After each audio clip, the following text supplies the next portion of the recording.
بسم الله الرحمن الرحيم يا أيها الذين آمنوا إذا قمتم إلى الصلاة فاغسلوا وجوهكم وأيديكم إلى المرافق وامسحوا برؤوسكم وأرجلكم إلى الكعبين وإن كنتم جنبا فاطهروا وإن كنتم مرضى أو على سفر أو جاء أحد منكم من الغائط أو لامستم النساء فلم تجدوا ماء فتيمموا صعيدا طيبا فامسحوا بوجوهكم وأيديكم منه ما يريد الله ليجعل عليكم من حرج ولكن يريد ليطهركم وليتم نعمته عليكم لعلكم تشكرون۔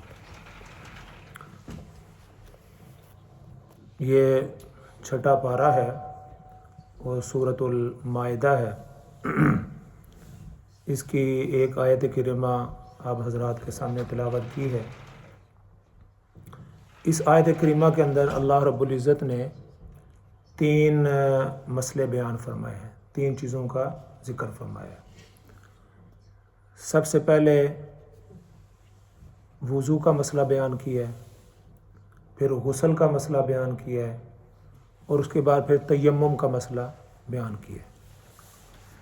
ایک آیت کے اندر تین مسئلے بیان کیے ہیں، وضو کا، غسل کا اور تیمم کا۔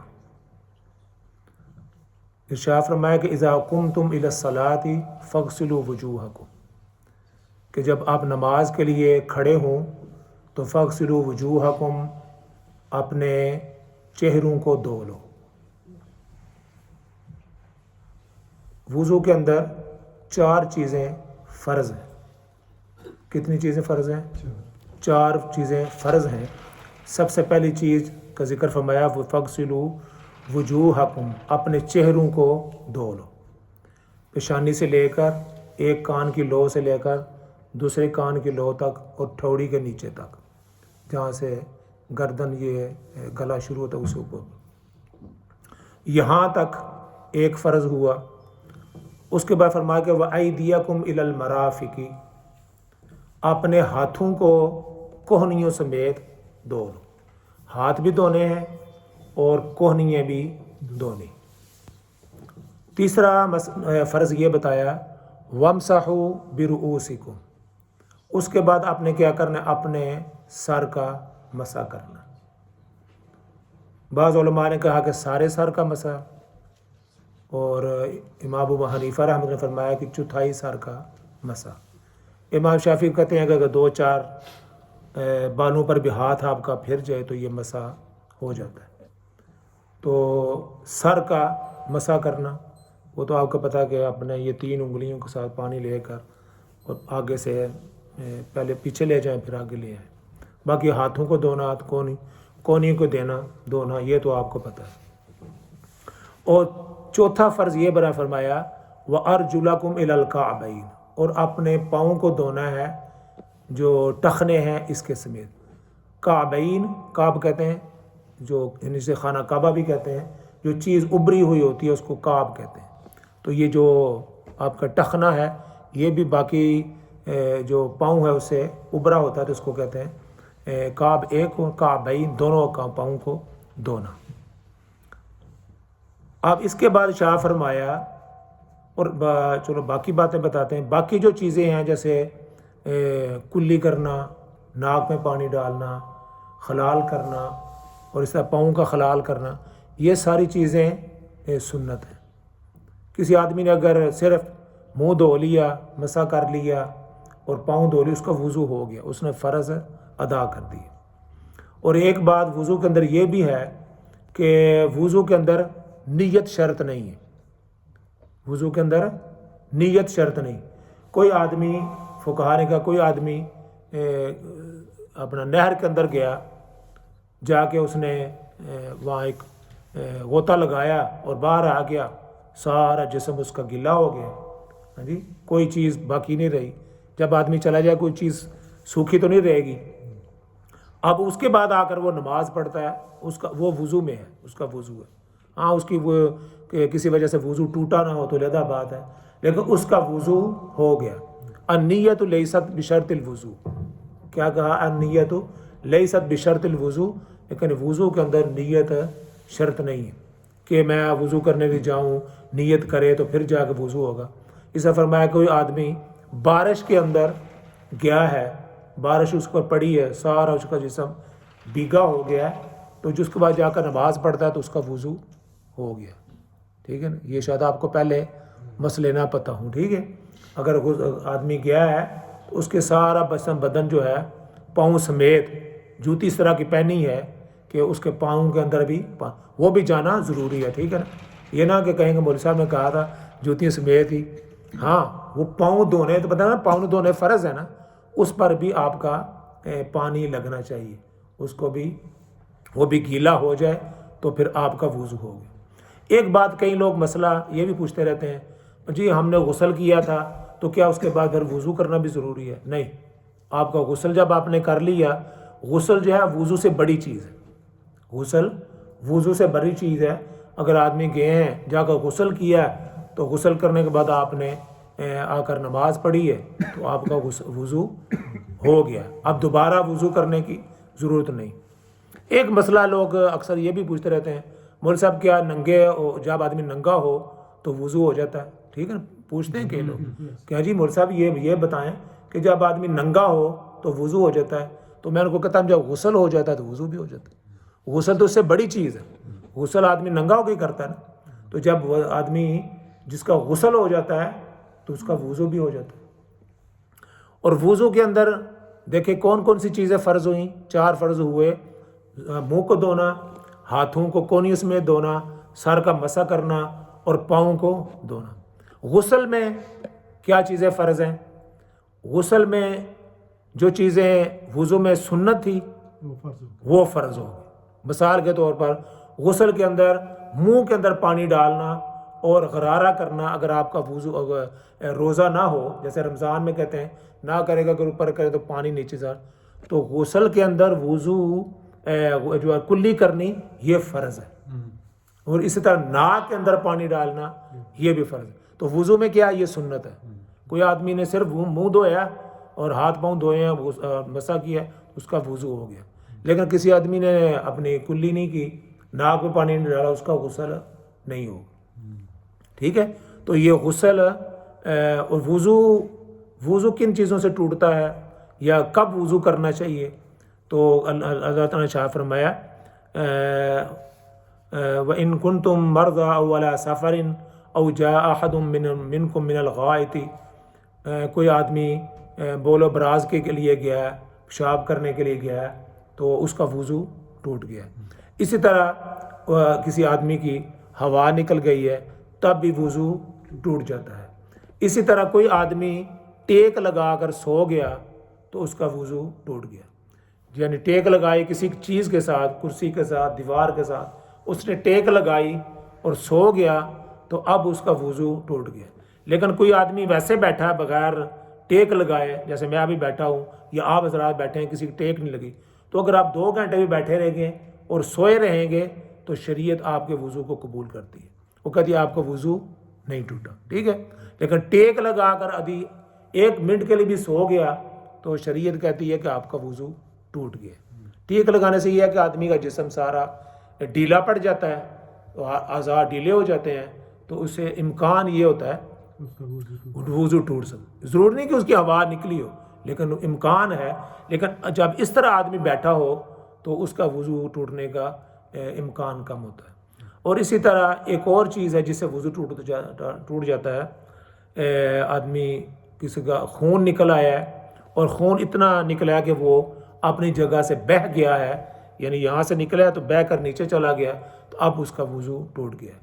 اور ایک چیز اور بھی ہے کہ کوئی آدمی نماز کے اندر اس نے کھل کھلا کر اونچی آواز سے وہ ہنسا جس سے ساتھ والوں کی آواز پہنچی، تو اب اس کی نماز بھی ٹوٹ گئی اور وضو بھی ٹوٹ گیا. اور یہ پنشمنٹ ہے. یہ حالانکہ ہنسنے سے وضو نہیں ٹوٹتا. اگر بغیر آپ نماز کے کوئی آدمی کھڑا ہے یہاں بیٹھے ہوئے ہنس رہا ہے تو اس کا وضو نہیں ٹوٹتا. لیکن نماز کے اندر یہ پنشمنٹ کے لیے سزا کے طور پر کہا کہ جب آدمی نماز کے اندر کھڑا ہے اور وہ کسی بات پر ہنس رہا ہے تو اس کا نماز بھی ٹوٹی ہے. اس کو کہا کہ جاؤ جا کر وضو کرو اور وضو کر کے دوبارہ آؤ، تاکہ وہ اس کو یہ خیال رہے کہ میں نماز کے اندر ہوں تو مجھے اس طرح کھلکھلا کر ہنسنا ہے. کوئی بات ایسی ہو جاتی ہے کہ بعض اوقات آدمی کوئی نماز پڑھ رہا ہے تو کوئی ایسی بات کسی نے کہہ دی یا کوئی چیز آدمی نے دیکھ لی تو آدمی ہنس پڑتا ہے لیکن آواز نہیں آتی، مسکرا دیتا ہے، تو اس سے وضو نہیں ٹوٹتا. نماز کے اندر خلل آ سکتا ہے لیکن نماز بھی ٹوٹتی نہیں ہے کہ آدمی کوئی مسکرایا ہے کسی بات سے، کوئی آواز سن لی ہے، کسی بچے نے کوئی ایسی بات کہہ دی یا کسی بندے نے ایسی بات کہہ دی تو آدمی ہو جاتا ہے، تو فرمایا کہ اس سے وضو نہیں ٹوٹتا. اور اسی طرح اور غسل کب فرض ہوتا ہے؟ وضو کا تو آپ کو سمجھ آ گئی، اور غسل کب فرض ہوتا ہے یہ موضوع میں نے اس لیے منتخب کیا کہ چند دن پہلے مجھے ایک آدمی نے مسجد طیبہ میں ایک مسئلہ پوچھا تو میں نے کہا وہ کہتا مجھے بھی نہیں معلوم، تو آپ مجھے یہ مسئلہ بتائیں. تو میں نے کہا شاید اور حضرات کو بھی نہ پتہ ہو. تو مسئلہ غسل کب فرض ہوتا ہے؟ غسل اس وقت فرض ہوتا ہے جب آدمی کو احتلام ہو جائے. جو آدمی بڑا ہے احتلام ہو جاتا ہے، سوئے ہوئے وہ جب اٹھتا ہے تو اپنے رات کو اگر یاد نہ بھی ہو لیکن صبح اٹھتا ہے کہ اس کے کپڑوں پر کوئی گیلی چیز ہے تو وہ اس کو پتہ چل گیا کہ رات کو کوئی مسئلہ کانڈ، یا وہ اپنی بیوی سے ملاقات کرتا ہے تو پھر بھی اس کو غسل کرنا پڑتا ہے. ہاں جی. اور غسل کے لیے اس کے لیے 3 چیزیں ہیں. غسل کس چیز پر فرض ہوتا ہے؟ اس میں ایک ہے مزی، ایک ہے منی، ایک ہے ودی. ٹھیک ہے، مزی، منی اور ودی یہ شریعت کی فقہا کی اصطلاحات ہیں. شریعت کے اندر مزی اس کو کہتے ہیں جس سے غسل نہیں ہوتا، فرض ہوتا. مزی ہوتی ہے کہ کوئی آدمی کوئی فلم دیکھتا ہے یا کوئی بات سنتا ہے یا فحش گفتگو کرتا ہے، یا اس کے علاوہ یہ نہیں کرتا کہ اپنی بیوی سے کوئی بات کرتا ہے یا بوس و کنار کرتا ہے تو اس کا اس سے پانی جو ہے نا وہ نکلتا ہے. وہ پانی ہوتا ہے سفید رنگ کا، جیسے جو سیلانی پانی ہوتا ہے، جیسے جس کی پانی ہے عام جیسا پانی کی شکل، تو اس سے غسل فرض نہیں ہوتا. یہی اس آدمی نے مسئلہ مجھے پوچھا کہ مول صاحب یہ بعض دفعہ آدمی کوئی بات سن لیتا ہے یا اپنی بیوی سے بوس و کنار کرتا ہے تو اس سے کیا غسل کرنا پڑتا ہے؟ جی. اس کا نبی پاک صلی اللہ علیہ وسلم کی زندگی کے اندر ہی حضرت علی رضی اللہ عنہ نے مسئلہ پوچھا تھا. جس طرح اس آدمی نے پوچھا تو اس نے مسئلہ ایک آدمی کو کہا کہ حدیث کے اندر آتا ہے کہ تم میری طرف سے رسول اللہ صلی اللہ علیہ وسلم سے یہ مسئلہ پوچھ دو. میری طرف سے حضرت علی نے خود نہیں جا کر پوچھا اور انہوں نے ساتھ ریزن بھی بتایا. انہوں نے کہا کہ حضور کی بیٹی میرے نکاح کے اندر ہے تو میں جب یہ مسئلہ جا پوچھتا جاؤں تو مجھے تھوڑی حیا آتی، شرم آتی ہے کہ میں رسول اللہ صلی اللہ علیہ وسلم سے جا کے یہ مسئلہ پوچھوں کہ مزی نکلنے میں وضو کرنا چاہیے یا غسل کرنا چاہیے. تو ایک آدمی کو کہا تو اس نے جا کر رسول اللہ صلی اللہ علیہ وسلم سے پوچھا کہ یا رسول اللہ مزی کا کیا حکم ہے؟ فرمایا کہ اس میں صرف وضو ہے اور اگر کپڑوں پر لگ جائے تو اس کو دھو لیں اور اس کے بعد وضو کر لیں. منی کون سی منی پر کس منی پر غسل فرض ہوتا ہے؟ ایسی منی جو شہوت کے ساتھ نکلتی ہے، شہوت کے ساتھ اور زور کے ساتھ نکلنے والی، جس کے بعد آدمی کی شہوت کمزور پڑ جاتی ہے، اس منی کے بعد غسل فرض ہوتا ہے. یہ اس لیے میں نے کہا کہ بعض دفعہ آپ نے دیکھا ہوگا یا آپ کا تجربہ بھی ہوگا کہ آدمی کو کوئی قبض وغیرہ ہو جاتی ہے تو پیشاب کرنے کے بعد آدمی کے قطرے نکلتے ہیں. ہاں جی، پیشاب کرنے کے بعد انسان کے قطر نکلتے ہیں یا پیشاب سے پہلے نکلتے ہیں تو ہوتی وہ بھی منی ہے لیکن اس کا نام رکھا ہے شرین ودی، وا دال یہ ودی. اس پر غسل فرض نہیں ہے. اکثر بچے جو ہوتے ہیں جب نئے نئے جوان ہوتے ہیں تو وہ ان کی جب اپنا پیشاب کے لیے جاتے ہیں، ٹوائلٹ میں جاتے ہیں، تو پیشاب کرنے کے بعد مطلب کہ بڑا پیشاب کرنے کے بعد بعض دفعہ قبض کی وجہ سے بھی وہ منی جو وائٹ ہے وہ نکلتے، اس پر غسل فرض نہیں، کیونکہ یہ چیزیں کھانے سے بھی جا اس طرح، تو وہ اس پر غسل فرض نہیں، غسل اسی پر فرض ہے جس پر جو شہوت کے ساتھ نکلے اور جس کے بعد آدمی کی شہوت کمزور پڑ جائے، تو اس منی کے بعد انسان پر غسل فرض ہو جاتا ہے۔ شہوت کو تھوڑا وسیع کریں۔ ہاں، وہ شہوت یہی ہے نا کہ آدمی جب ملاقات کرتا ہے اپنی بیوی کے ساتھ تو اس کے بعد جب ختم ہو جاتی ہے ہم بستری کرنے کے بعد تو پھر آدمی کو غسل کرنا ہے۔ اس میں یہ مسئلہ یہ بھی ہے کہ انزل او لم ینزل، جب آدمی اذا التقن الختنان، ایک یہ حدیث کے اندر آتا ہے اذا التقن الختنان، کہ جب میاں بیوی کے آپس میں اعضاء جو ہیں وہ مل جاتے ہیں، انزل او لم ینزل، انزال ہو یا نہ ہو پھر بھی غسل کرنا پڑتا، ٹھیک ہے۔ یہ خاص ایک اصطلاح ہے کہ اس میں یہ بھی ہے کہ ابھی وہ انزال تو نہیں ہوا، لیکن جب وہ بغیر کپڑوں کے ایک دوسرے سے مل گئے ہیں تو اس وقت بھی اس کے بعد بھی غسل کرنا لازمی ہے۔ اچھا، تیسری بات اس کے اندر، یہ دو مسئلے تو ہو گئے، تیسرا مسئلہ شریعت نے یہ بیان فرمایا فَلَمْ تَجِدُوا مَاءً فَتَيَمَّمُوا صَعِيدًا طَيِّبًا، پانی کے ساتھ وضو کا بھی ہو گیا، غسل کا بھی ہوا۔ تیسرا مسئلہ یہ بیان فرمایا فَإِن لَمْ تَجِدُوا مَاءً، اگر آپ کے پاس پانی نہ ہو تو پھر کیا کیا جائے؟ غسل کی حاجت ہے یا وضو کی حاجت ہے، تو پانی نہیں ہے، تو اب پانی نہیں ہے تو پھر کیا کریں؟ تو اس میں فرمایا فَتَيَمَّمُوا صَعِيدًا طَيِّبًا، اب اس شخص کے لیے ایسا ہے کہ وہ پاک مٹی سے پاکی حاصل کرے، پاک مٹی سے پاکی حاصل کرے۔ اس کا طریقہ یہ ہے کہ مٹی پر یا زمین کی کسی چیز پر بھی جو زمین کے اندر نکلتی ہے، وہ زمین کی شکل کی، مٹی کی شکل کی، وہ چونا بھی ہو سکتا ہے، مٹی بھی ہو سکتی ہے، پتھر بھی ہو سکتا ہے، جو اس کی کائنڈ کی، دیکھو نا ساری چیزیں ہیں اس پر۔ دوسری بات یہ ہے کہ جو چیز جلے نہ، جیسے لکڑی جل جاتی ہے، لکڑی، رسی، کارپیٹ، ان پر، یا یہ پلاسٹک ہے، ان پر نہیں، مٹی کی جتنی بھی اقسام ہے ان پر آدمی غسل اپنا تیمم کر سکتے، اپنے دونوں ہاتھوں کو ان پر مارے تو، اور اس کے بعد اس کے اندر کیا چیزیں ضروری ہیں؟ اس کے اندر نیت ضروری ہے۔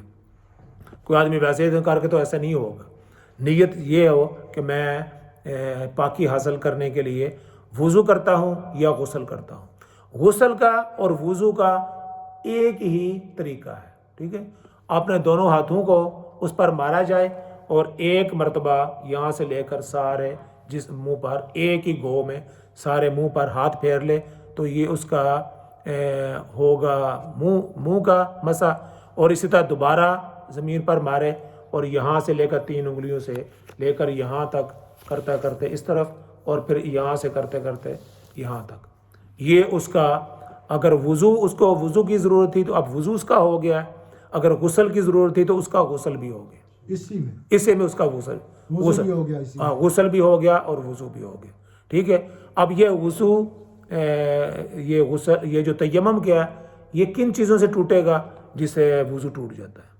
ہاں، یا آدمی کو تیمم کی ضرورت تاں پڑتی ہے یا پانی نہ ہو یا آدمی بیمار ہو، ہاں جی، کوئی آدمی بیمار ہے، اسپتال میں داخل ہے، اب وہ لیٹا ہوا وضو نہیں کر سکتا، یا گھر میں بھی ہے لیکن اتنا بیمار ہے کہ پانی کو ہاتھ نہیں لگا سکتا، وضو نہیں کر سکتا، تو اس شخص کے لیے تیمم کی اجازت دی گئی ہے، ٹھیک ہے۔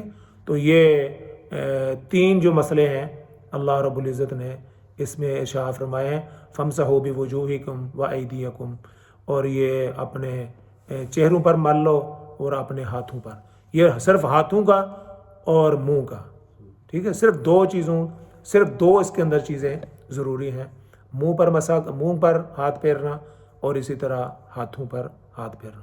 تو یہ 3 مسئلے اس ایک آیت کے اندر بیان کیے گئے ہیں۔ اللہ تعالیٰ مجھے بھی اور آپ کو بھی اس کی توفیق عطا فرمائے اور سمجھ عطا فرمائے۔ سی سائڈ کے سائڈ پر پتھر ہوتے ہیں